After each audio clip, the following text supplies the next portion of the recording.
Louisville's dear to my heart. I grew up here and I believe in this city. I want people to love what they're doing. I want people to love the city and show their love for the city. We often wish that our words inspired people more.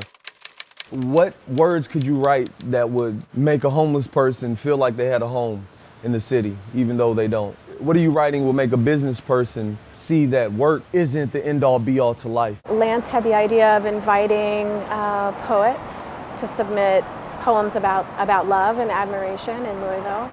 I was out here getting hugs and I was out here spreading love. Bring the energy of a poetry slam or a spoken word event and how to create it permanently. Poetry is probably the one art that can transcend any social class, any race, any creed or background or social demographic. Public art nationally and internationally is going beyond sculptures, beyond murals, and how do we bring in new voices and voices that might not otherwise be heard. You go to New York, there's people busking on the streets, playing music in the subway, singing, doing poetry. Louisville's definitely ready to level up on our artist scene. The city was already going to redo all of 4th Street. All this cobblestone will go up. We are at the corner of 4th and Broadway. Tons of activity up and down the street.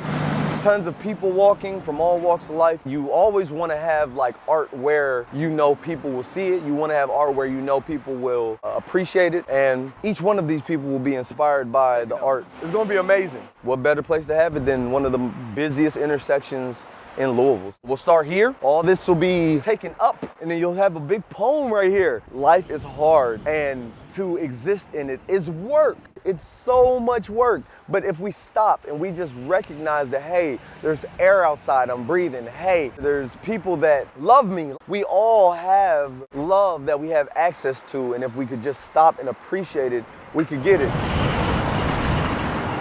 Right now, this is just the pilot. If people like it, we'll get to continue it and we'll get to expand it and create a platform for writers in the city to see themselves in their city. That's one of the biggest things I think growing up in the city. I never saw a reflection of myself. I never saw myself represented in the art in the city. I really think that this project will help people see themselves in the city a little bit more, take a little bit more stake in the city. It's also funding the artists with their art, making sure that they know that they are appreciated for doing what it is they do best. We appreciate that vulnerability that you give us in your art, and it's priceless, man. It's priceless.